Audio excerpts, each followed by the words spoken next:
Supreme court जहां तक अभी ये हालात देखते हैं तो सुप्रीम कोर्ट बख्शने के मूड में नहीं नजर आ रहा, और बख्शना भी नहीं चाहिए। घोटाले खुल के सामने आने चाहिए, और इस घोटाले का जो है आने वाले चुनावों पे भी असर पड़ेगा।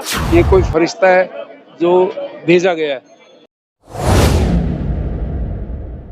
जहां एक तरफ एनडीए का दावा है अब की बार 400 के पार, वहीं 2014 में दावा नारा दिया गया था बहुत हो गई महंगाई की मार अब की बार मोदी सरकार। लेकिन वहीं दूसरी तरफ दूसरे पक्ष की बात अगर की जाए तो इंडिया गठबंधन है, राहुल गांधी जो है लगातार न्याय यात्रा कर रहे हैं, जो बुनियादी मुद्दे हैं, जो जनता के मुद्दे हैं वो उठा रहे हैं लगातार। वही कहा जा रहा है कि अगर कहीं ना कहीं मोदी सर गवर्नमेंट में अगर विकास हुआ भी है तो कहीं ना कहीं कमी रह गई है। यही वजह है कि राहुल गांधी लगातार जो है उस मुद्दे को उठा रहे हैं। अब यहाँ पर मौजूद लोगों से जानने की कोशिश करेंगे क्या लगता है यहाँ पर 2024 में क्या मुद्दे होने चाहिए। बेरोजगारी, महंगाई, भ्रष्टाचार, और अब तो भ्रष्टाचार सबसे ऊपर आ गया। एसबीआई इलेक्ट्रल बॉन्ड में देखिए कैसे कैसे निकल के आ रही है चीजें, तो भ्रष्टाचार तो आ ही गया सबसे ऊपर, अब तो टॉप पे ही आ गया। दूसरे नंबर पे बेरोजगारी है। महंगाई चलो एक बार को थोड़ा सा देखे जा सकता है उसे, लेकिन उससे पहले बेरोजगारी दूर हो जाएगी तो बेरोजगार। इलेक्ट्रल बॉन्ड का मामला जैसे तूल पकड़ना शुरू किया वैसे ही सीए लागू कर दिया गया है। जी, सीए लागू कर दिया गया ध्यान बटाने के लिए। सीए का फायदा क्या है? मैं तो बिल्कुल सीए के पक्ष में नहीं, फेवर में नहीं। दूसरे देशों के आए हुए लोगों को, शरणार्थियों को आप अपने घर में बैठा रहे हो। क्या आपने अपने घर के सब लोगों का पेट भर दिया? क्या आप अपने घर के सारे लोगों को रोजगार मुहैया करा दिया? क्या आपने अपने घर के सारे लोगों को छत दे दी? नहीं दे पाए। आज भी हंगर इंडेक्स में हमारा जो है देश 111वें नंबर पे चल रहा है। आज भी हमारे देश में हार्वर्ड यूनिवर्सिटी की अभी पीछे रिपोर्ट प्रकाशित हुई है, उसके अनुसार 65 लाख बच्चे भूखे सोते हैं। फिर क्या आपने उनको सबको खाना, पानी, दाना, पोषण दे दिया? छत दे दी? नहीं दे पाए। तो फिर आप बाहरी लोगों के लिए क्यों अपना दिल खोल रहे हो? नहीं खोलना चाहिए आपको। लेकिन बहुत सारे लोग कहते हैं कि हंगर इंडेक्स की रिपोर्ट जो है वो उसका कोई वैल्यू नहीं है, वो कुछ लोगों में ही वो अपना आंकड़ा, कुछ लोगों से आंकड़ा निकालते हैं। जेन्युइन बात है। वो कुछ लोग कहने वाले कौन होते हैं? जो मोदी जी के सपोर्टर होते हैं, जो बीजेपी के सपोर्टर हैं। वो इस बात को हमेशा उठा देंगे हंगर इंडेक्स की, जैसे उन्होंने पीछे स्मृति ईरानी जी ने मजाक उड़ाया था। अरे ठीक है, मेरे पास तो कोई फोन नहीं आया, मैं तो प्लेन में चढ़ रही थी, मेरे से तो किसी ने पूछा नहीं कि खाना खाया नहीं खाया। ठीक है जी, उसको तो वो डिनाई कर देते क्योंकि वो उनके रिपोर्ट फेवर में नहीं बैठती। लेकिन दूसरी तरफ इसी तरह से एक मॉर्निंग कंसल्ट नाम की संस्था है, जो अमेरिकन कंपनी है, वो एक सर्वे करती है, और वो मात्र उस सर्वे में 5000 लोगों को, जो कि बताया जाता है कि 5000 लोगों को हमने इसमें शामिल करा। उनकी रिपोर्ट जब वो प्रकाशित करते हैं उसमें दिखाया जाता है कि 78% रेटिंग के साथ, या 72% रेटिंग के साथ, या 74% रेटिंग के साथ हमारी जो है वो मोदी जी टॉप प्रायोरिटी पे है, वर्ल्ड लीडर के तौर पे टॉप प्रायोरिटी पे। उसको फटाफट एक्सेप्ट कर लेते हैं। तब आप ऐसा क्यों दोहरा रुख अपनाते हो? जब मात्र 5000 लोग, जो कि कहा जाता है कि मात्र 5000 लोग हैं, उनके ऊपर सर्वे है, उसको तो आपने एक्सेप्ट कर लिया।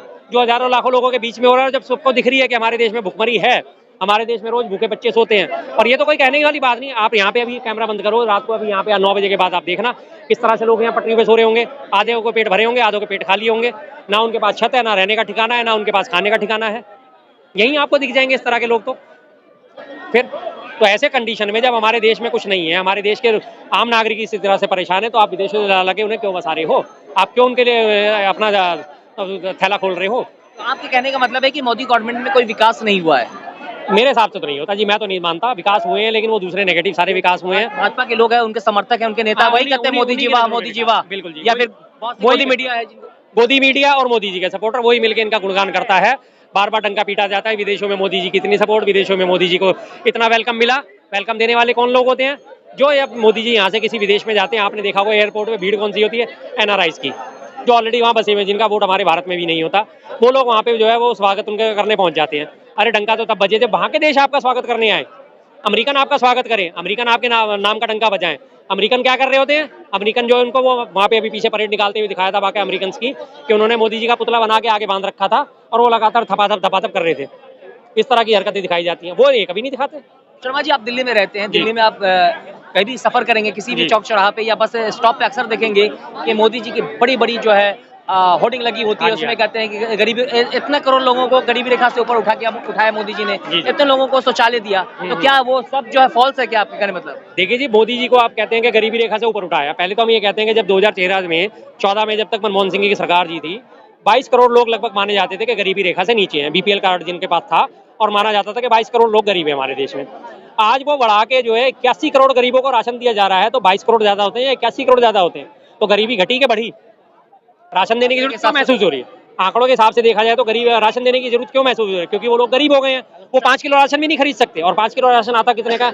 मात्र अगर एमएसपी के हिसाब से हम एवरेज निकाली जाए तो 20 रुपए लगभग गेहूं की एमएसपी मानी जाती है। 20, 22, 18, 19, 23, 24 इस तरह से देखा जाता है। 25 रुपए हाँ, लगभग 20 रुपए मान लेते हैं। तो कितने का राशन हुआ महीने का? मात्र 100 रुपए का। उनकी हैसियत इतनी भी नहीं कि वो लोग 100 रुपए का राशन खरीद सके। तो आपने गरीबों के उत्थान के लिए काम क्या करा साहब? सीधी सी बात है, मैं तो आंकड़ों पे चलता हूँ। बताइए आपने क्या काम करा कि आज 80 करोड़ लोगों की हालत यह है कि वो 100 रुपए का राशन भी नहीं खरीद सकते। तो विकास हुआ या विनाश हुआ? अब तो जो चुनाव की तारीख की घोषणा हो जी, चुकी जी, हो है, गई है। आचार संहिता लागू हो चुका है उसमें, हाँ। लेकिन काफी दिनों पहले से कहा जा रहा था कि पूरे दिल्ली में दो धारा 144 लागू है। हाँ। जंतर मंतर पे धरना प्रदर्शन करने नहीं दिया जा रहा था। हाँ। तो क्या लगता है कि जो जनता की आवाज है, उनकी मांगे हैं, उनको दबाने के लिए इस तरह का बिल्कुल वही शुरुआत करी थी कि जैसे जैसे नजदीक आ रहे थे, चुनाव नजदीक आ रहे थे। और दूसरी बात, धारा 144 इंप्लीमेंट इसलिए करी थी कि किसान किसी भी तरह से दिल्ली में आके अपनी सभा ना कर सके। किसानों को रोकने के लिए आपने देखा ही है कि क्या हालत करी थी, कितनी लंबी लंबी कीले गाड़ी गई, कैसे डंपर लगा लगा के पूरे पूरे रोड ब्लॉक करे गए हैं। और हालत कितनी खराब करी गई उनकी कि किसी भी तरह से वो दिल्ली में ना घुस जाए। इसलिए धारा 144 इंप्लीमेंट करी गई थी। तो क्या लगता है इलेक्ट्रल बॉन्ड का मामला जो है अगर 21 तारीख तक जी। अगर एसबीआई पूरा डाटा नहीं देती है तो क्या मामला और तूल पकड़ेगा ये मामला? भाई पकड़ेगा और पकड़ना भी चाहिए। सुप्रीम कोर्ट जहां तक अभी ये हालात देखते हैं तो सुप्रीम कोर्ट बख्शने के मूड में नहीं नजर आ रहा और बख्शना भी नहीं चाहिए। घोटाले खुल के सामने आने चाहिए और इस घोटाले का जो है आने वाले चुनावों पर भी असर पड़ेगा। हर चुनाव में करीब करीब 10% वोटर ऐसे होते हैं जो फ्लेक्सिबल वोटर होते हैं। इलेक्ट्रल बॉन्ड का अगर देखा जाए तो बहुत से रिपोर्ट जो का जी। खुलासा हुआ है, जिसमें देखा गया है कि ऑरबिंदो नाम की कंपनी है, जी उसको 10 फरवरी को जो है ईडी सीबीआई गिरफ्तार करती है और उनकी कंपनी जो है 15 तारीख को मतलब इलेक्ट्रल बॉन्ड खरीद लेती है। यानी और वो जनता मामला दे- ठंडे बस्ते में। मामला हाँ, सरकारी एक गवाह बन जाते हैं। नहीं, एक नहीं, मेरे पास तो पूरी लिस्ट मौजूद है साहब। पूरी की पूरी लिस्ट मौजूद है कि कितनी कंपनियां जिनके ऊपर मैंने एक एग्जांपल दिया हाँ, है। एग्जाम्पल तो मैं आपको बता रहा हूँ, ये तो पूरी लिस्ट मौजूद है कि जब ईडी, आईटी, सीबीआई की रेड पड़ी है, इमीडिएट उन्होंने चंदा दे दिया, इलेक्ट्रल बॉन्ड में चंदा दे दिया। उस ईडी का क्या हुआ, आईटी का क्या हुआ, सीबीआई रेड का क्या हुआ, कोई नहीं जानता। या उनके ऊपर रेड पड़ने वाली थी, उससे पहले उन लोगों ने चंदा दे दिया तो रेड रुक गई। सीधी सी बात है। ये तो सीधे कह रहे हैं ना कि आज की डेट में वसूली गैंग चला रहे हैं, एक्सटॉर्शन।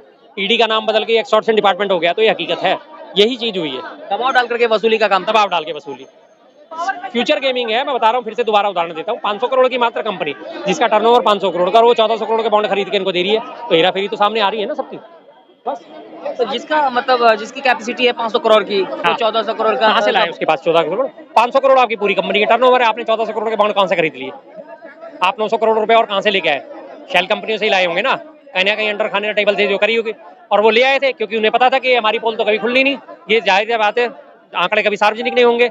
लेकिन सुप्रीम कोर्ट ने सार्वजनिक करा इलेक्ट्रल दिया। बॉन्ड को लेकर क्या देखते हैं? जब से सुप्रीम कोर्ट ने फटकार लगाया है, एसबीआई अब भी जो है पूरी तरह डाटा जो है देने में असमर्थ है। कहीं समझ नहीं पाया आप क्या कहना इलेक्ट्रल बॉन्ड, चुनावी बॉन्ड, चुनावी अच्छा चुनावी मैं तो शॉर्ट में ही कहूंगा, जो मोदी के विरोधी है ना, ये भ्रष्ट और बेईमानों का गिरोह और कुछ नहीं है। राहुल गांधी भ्रष्ट और बेईमानों के लोगों के साथ लगा हुआ है। चाहे ममता बनर्जी देख लो, ममता बनर्जी तो इसका साथ छोड़ गई। मतलब ये समझ लो, मैं तो यही कहूंगा कि मोदी जैसा प्रधानमंत्री न हुआ है न होगा कभी, न कभी हुआ है न कभी होगा। ये तो एक मानव, महामानव बन के पृथ्वी पे आ गया जी भारत। और मैं 2 लाइन ये भी कहना चाहता हूँ, धरा जब जब विकल होती, मुसीबत का समय आता, जब हमारी पृथ्वी में मुसीबत आ जाती है, धरा जब जब विकल होती, मुसीबत का समय आता, किसी भी रूप में कोई महामानव चला आता। ये महामानव चला है, ये महामानव है, ये साधारण इंसान नहीं है, ये कोई फरिश्ता है जो भेजा गया है क्या भगवान। लगता है देश में महंगाई, बेरोजगारी है?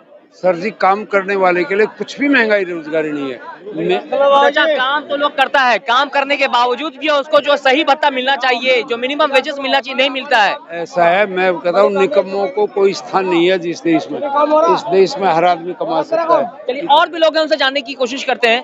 क्या लगता है देश में महंगाई, बेरोजगारी है? हाँ जी, महंगाई बेरोजगारी तो बहुत है सर जी। बहुत है। तब से ये बीजेपी सरकार आया तब से बहुत महंगे हो गए। महंगाई। मिनटे में सारा दंगा में हो गया। बदलाव होना चाहिए। नहीं होना चाहिए, गरीब रह गया, अमीर रह गया।